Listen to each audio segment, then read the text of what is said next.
The story we unravel tonight stretches back not decades, but millennia.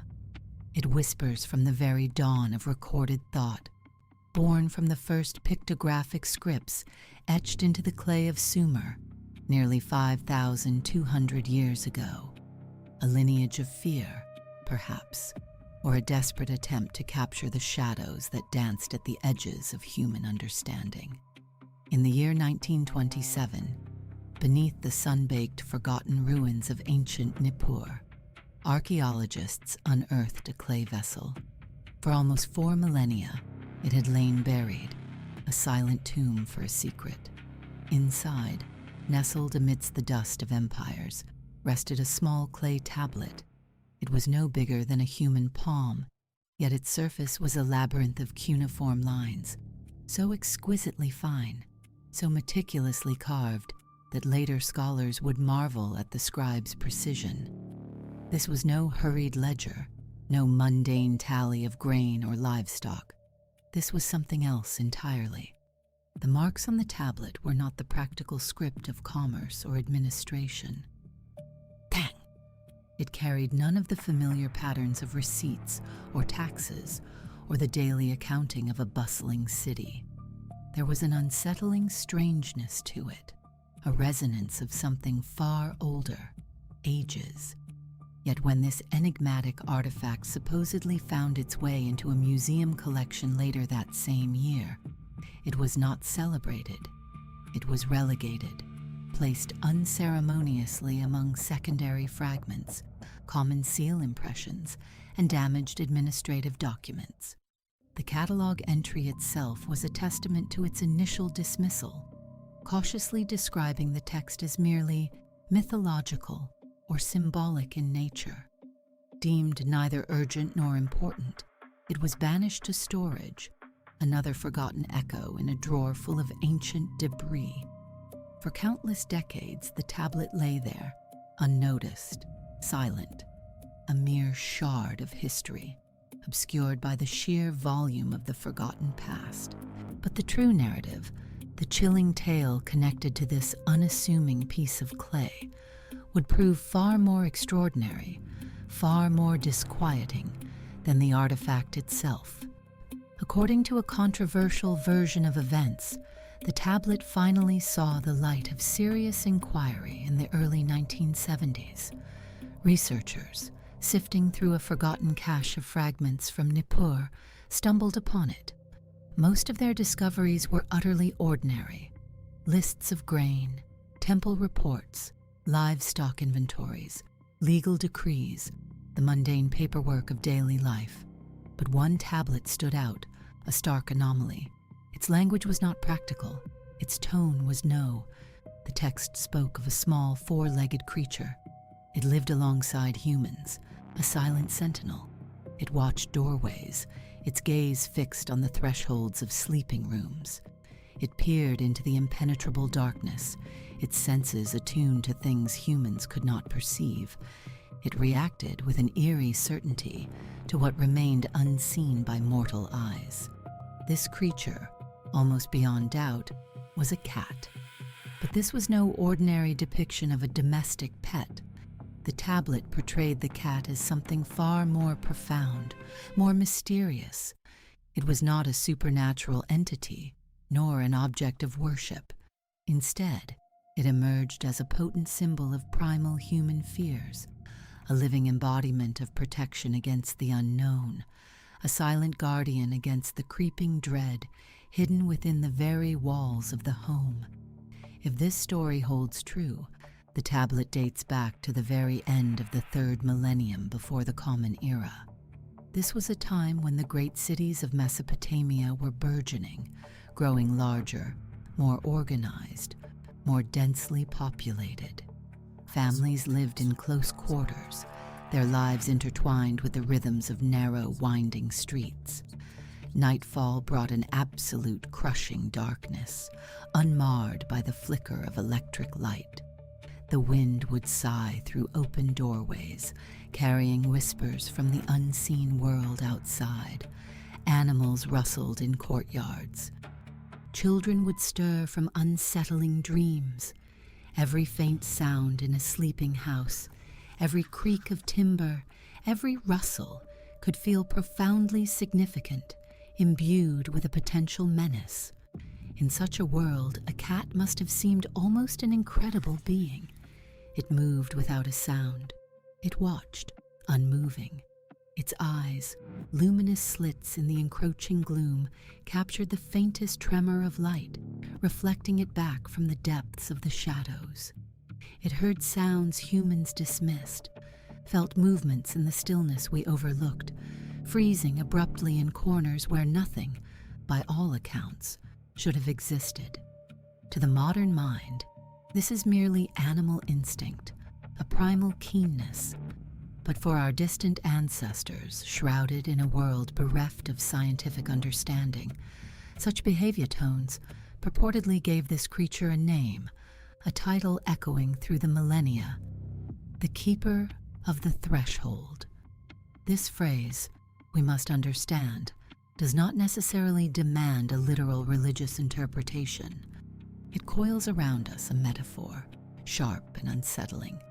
The threshold, yes, is a doorway, an opening in stone or wood, but it is also a boundary, a razor-thin line slicing through reality, between the warmth of inside and the biting chill of outside, between the illusion of safety and the stark, ever-present threat of danger.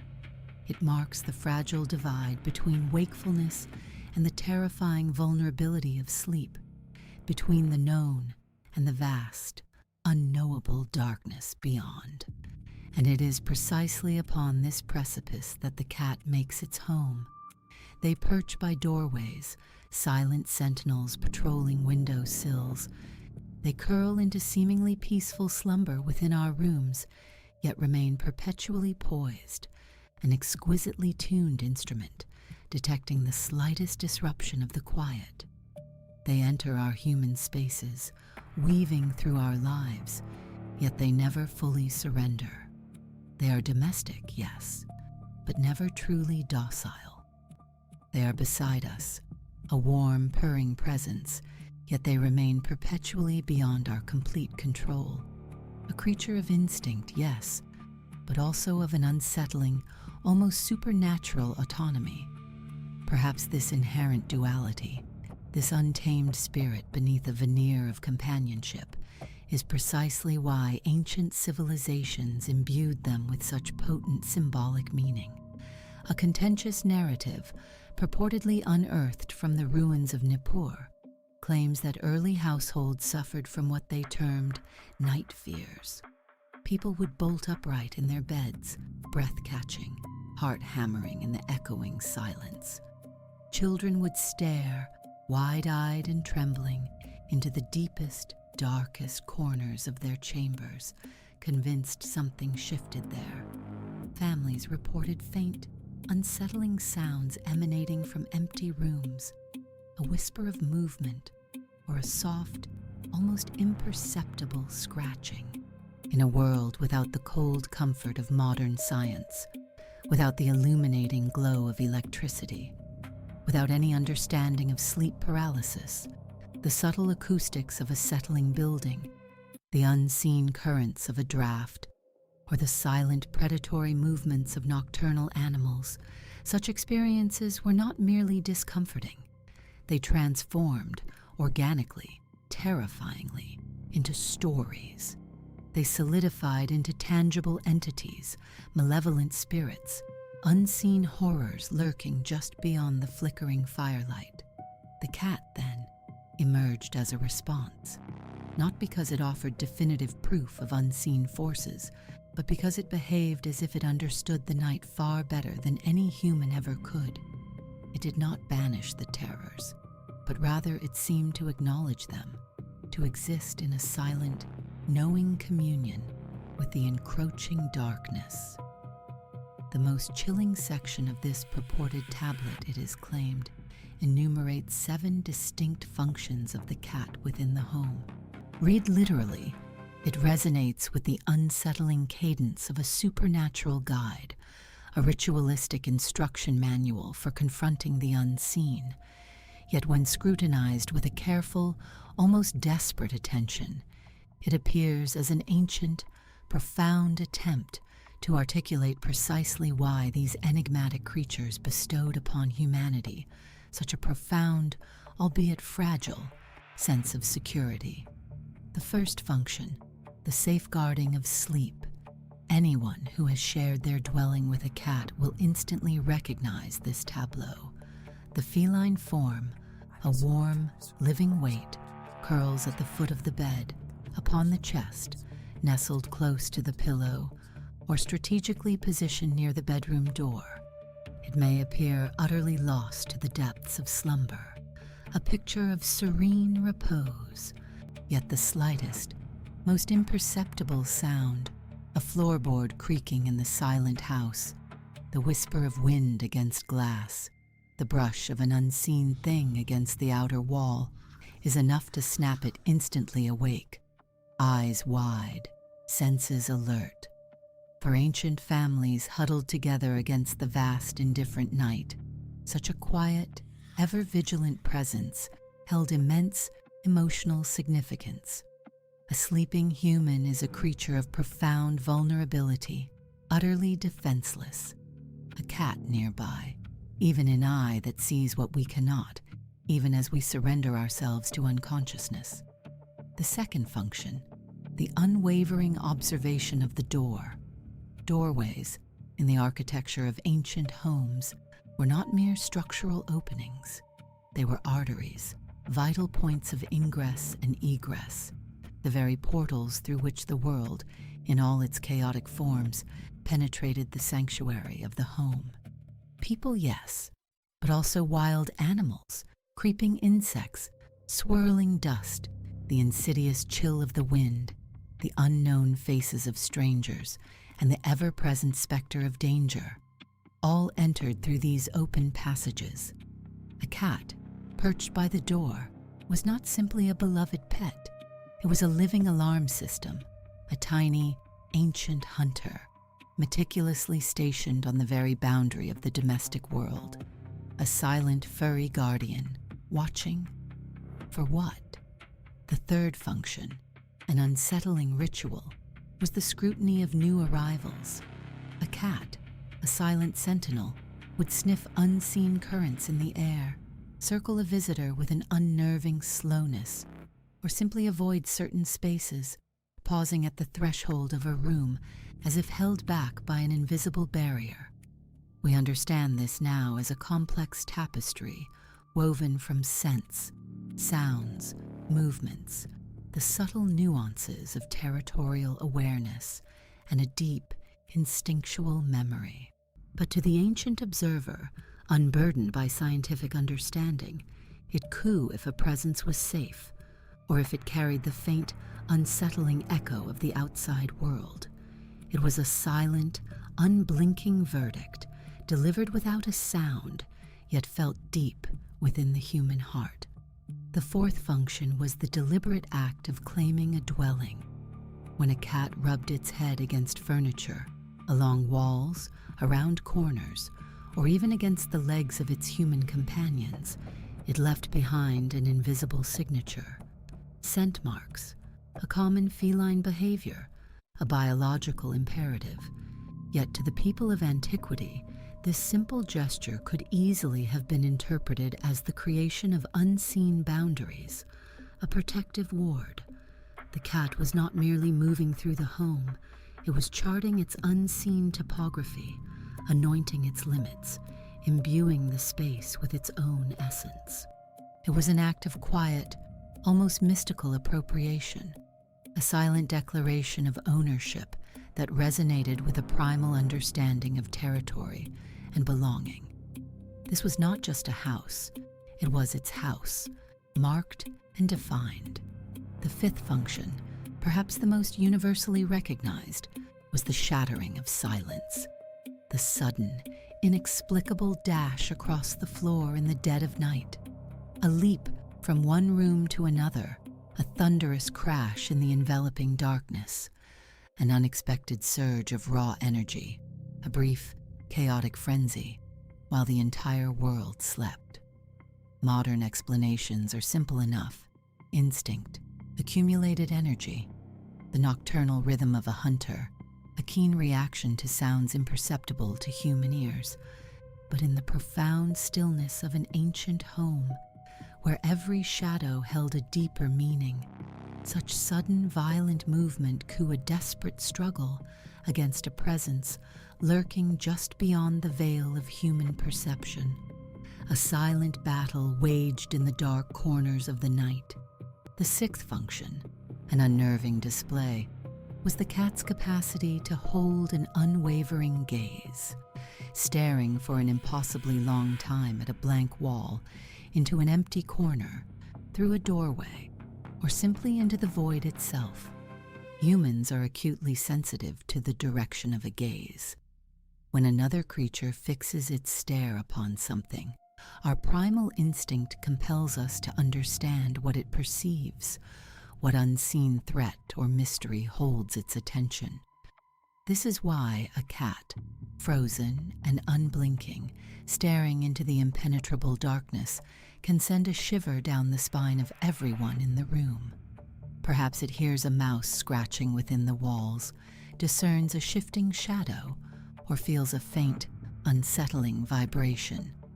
But the human mind, left to its own devices, will inevitably fill that unsettling unknown with its deepest fears. The seventh function, a sound born deep within the throat, was the purr. An ancient, perhaps apocryphal text described it as the ultimate sign of safety. Modern science offers a range of explanations: comfort, communication, stress reduction, the strengthening of bonds, even self-soothing. Yet the profound emotional impact of that sound remains undeniable. A purring cat transforms the very atmosphere of a room. This low, steady, rhythmic vibration, a constant hum against the quiet, makes a space feel inhabited, warm, and deceptively secure. Perhaps this is where the true power of the legend lies. The cat did not need to be supernatural to appear enigmatic. Its ordinary behavior was already strange enough, already unsettling enough to hint at deeper, darker truths. Towards the end, the ancient text poses a chilling question. What would truly happen if cats were to vanish from human homes? The legend's answer is stark and dramatic. Homes would become less protected, vulnerable. Children would once again shrink from the terrifying shadows in dark corners. And humanity, in its hubris, would forget how to coexist peacefully with the encroaching night. Even without believing the literal words of the story, its symbolic weight is undeniable. Cats fundamentally altered human dwellings. They reduced the creeping infestation of rodents. They safeguarded precious stores of grain. But more profoundly, they stood as a silent, unblinking counterpoint to the darkness, a living enigma that reminded us of what we could not see, what we could not comprehend. They were never truly gone. They were simply waiting. They warned people away from unseen movements. They controlled the silent spread of disease carried by unseen pests. They offered a flickering semblance of companionship in the deepest, most suffocating darkness of ancient rooms. They became interwoven, thread by thread, into the very emotional architecture of human domesticity. A home where a cat resides is never truly quiet again. It holds a subtle current of motion, a constant low hum of vigilance, the undeniable, unsettling presence of another living entity, a shadow that shifts and watches. Perhaps this was the true message ancient storytellers sought to preserve, not some grand religious decree, not definitive proof of hidden worlds, but a raw, primal human observation. This small, enigmatic creature, once welcomed into our shelters, irrevocably altered the way we experience fear itself. Across the vast tapestry of human history, disparate civilizations draped the feline form in vastly different meanings. Some revered them, whispering their names with awe and devotion. Others recoiled in primal terror. Many valued them for their ruthless efficiency as hunters, silent death wrapped in fur. Yet others saw in them symbols of profound luck, fierce protection, untamed independence, or an inscrutable, ancient wisdom. In the sun-baked lands of ancient Egypt, cats became inextricably linked with the sanctity of the home, the protection of family life, elevated to the status of sacred beings, sometimes even embodying deities. Their statues guarded thresholds. Their mummified forms promised eternal vigilance. But in the more pragmatic empires of Greece and Rome, their purpose narrowed, their presence valued more for the practical elimination of vermin than for any spiritual resonance. Then came the shadowed centuries of medieval Europe, where their very nature, their nocturnal wanderings, their piercing, reflective eyes, their aloof independence began to breed suspicion. The same intrinsic qualities that had once inspired adoration now fueled a creeping dread.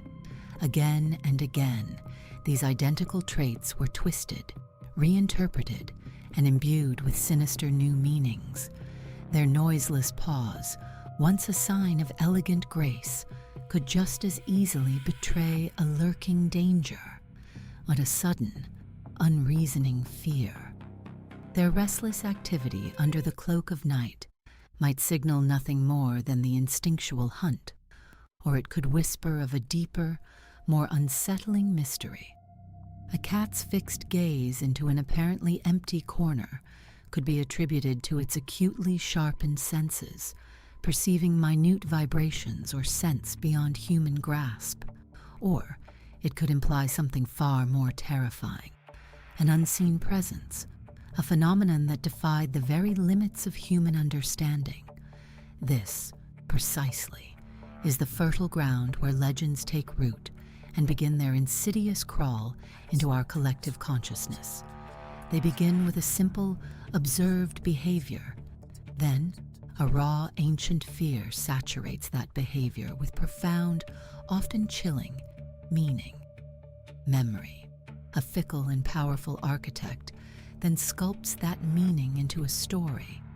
And finally, that story, once uttered, takes on a life of its own, outliving the very people who first dared to tell it.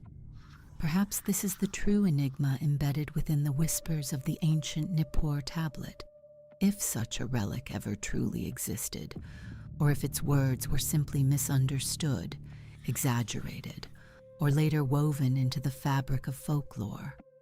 The fundamental idea at its core, the chilling truth it sought to articulate, refuses to fade. Cats persist in their unsettlingly mysterious ways. They still sit with an unnerving stillness by closed doors. They still fix their unblinking stares into the darkest, most desolate corners of our rooms. They still awaken in the dead of night, traversing sleeping chambers with a disturbing countless generations later, still react with the same universal pause. We stop, we watch, we whisper the unspoken question. What do you see? The answers we rationalize might seem simple enough. A faint scratching sound within the wall, the subtle scent of something foreign beneath the door, a fleeting insect, a minute shift in air pressure, the lingering echo of a predator's ancient memory. Senses honed to a degree far beyond our own blunt instruments, yet the unsettling sensation remains. For thousands of years, humanity has coexisted with an animal that seems perpetually half domesticated, half unknown. We nourish it. We bestow upon it a name. We offer it shelter, even inviting it into the intimate warmth of our beds. But even after all this, the cat retains an inviolable part of itself, forever beyond the grasp of our understanding. This is why the legend endures. not because we are compelled to believe ancient assertions, not because some fragmented tablet offers irrefutable proof of hidden forces. It's because the unknown, cloaked in fur and purring softly, still watches us from the shadows. It is not that the feline arrived from some distant, unnatural realm. No, it is because the cat transforms the mundane into the subtly menacing, whispering secrets into the very fabric of our homes. Tonight, as the final embers of daylight fade and silence descends, a heavier cloak than any darkness, observe your cat. Watch where it chooses to settle. See what unseen currents it tracks with an unwavering gaze. Note the duration of its stillness, the profound listening, before a paw twitches, a tail flicks, and it moves on, its eyes fixed on an empty doorway, a window pane, a vacant corner, or simply a patch of absolute black. And consider this chilling truth. The most ancient stories do not always demand belief in the invisible. Sometimes, they merely compel us to finally perceive what has always been there, lurking just beyond our comprehension. A small creature, yes, but one with ancient contentment, or something far more primal, a mystery humanity has grappled with for 4,000 years, a silent observer of the unseen, a living echo of the wild within our walls.